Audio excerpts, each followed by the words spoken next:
Doctor ortho, अब दर्द भी घुटने टेकेगा।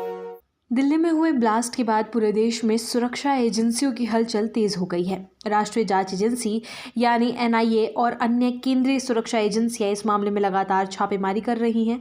जांच की दिशा कई राज्यों तक फैली हुई है और अब तक कश्मीर से लेकर देश के अन्य हिस्सों में करीब 1500 कश्मीरी नागरिकों को हिरासत में लिया गया है। इतनी बड़ी संख्या में हिरासत के बाद कश्मीर घाटी में डर और बेचैनी का माहौल है। लोगों में आशंका है कि कहीं निर्दोष लोग इस सख्ती की भेंट ना चढ़ जाएं। इसी बीच पीपल्स डेमोक्रेटिक पार्टी यानी पीडीपी की प्रमुख और जम्मू कश्मीर की पूर्व मंत्री महबूबा मुफ्ती ने सरकार की सुरक्षा नीतियों पर तीखा हमला बोला है। उन्होंने कहा है कि केंद्र सरकार देश और कश्मीर दोनों की सुरक्षा करने में विफल रही है। महबूबा मुफ्ती के अनुसार जिस कश्मीर को सरकार ने दुनिया के सामने शांत और सामान्य बताया, उसी कश्मीर की दर्द भरी आवाज़ें अब दिल्ली के लाल किले तक पहुंच गई है। उन्होंने आरोप लगाया कि सरकार ने जिस जम्मू कश्मीर को सुरक्षित बनाने का दावा किया था, उसी दावे की विफलता की वजह से अब राजधानी दिल्ली भी असुरक्षित हो गई है। महबूबा मुफ्ती ने कहा कि यदि एक पढ़ा लिखा युवा, वो भी एक डॉक्टर, अपने शरीर पर आरडीएक्स बांधकर खुद को और अन्य लोगों को उड़ाने के लिए मजबूर हो जाता है, तो ये देश की सुरक्षा व्यवस्था पर गंभीर प्रश्न खड़े करता है। उन्होंने कहा कि सरकार धर्म और मजहब की राजनीति करके चुनावी वादे तो उठा सकती है, लेकिन ये तरीका देश को खतरनाक दिशा में ले जा रहा है। इसी कड़ी में कुछ दिन पहले कश्मीर के काजीगुंड क्षेत्र में रहने वाले बिलाल वानी का मामला भी सामने आया, जिसने पूरे क्षेत्र को झकझोर दिया।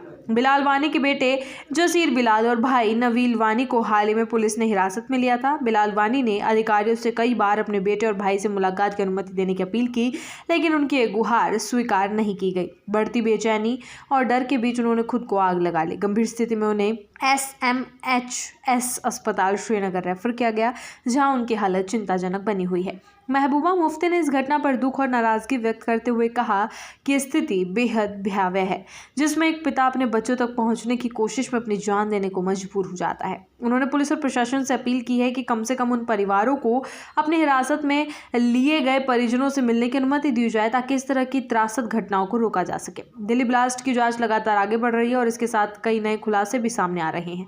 इस धमाके में कुल 13 लोगों की मौत हुई थी। शुरुआती जांच के बाद अब राष्ट्रीय जांच एजेंसी की टीम ने इस मामले में पहली बड़ी सफलता हासिल करने का दावा किया है। एनआईए ने रविवार को बताया कि उसने लाल किला विस्फोट मामले के मुख्य साजिशकर्ताओं में एक को गिरफ्तार कर लिया है। इसी के साथ पहली बार ये पुष्टि भी की गई है कि धमाके में इस्तेमाल की गई कार का चालक उमर ही इस घटना का आत्मघाती हमलावर था।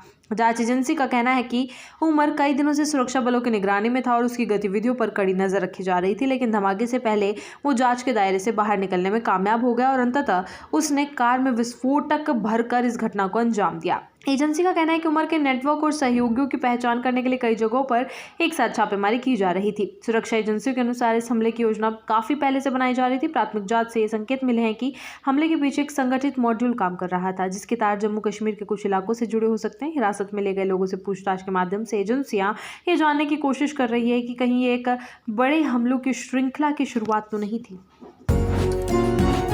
डॉक्टर ऑर्थो, अब दर्द भी घुटने टेकेगा।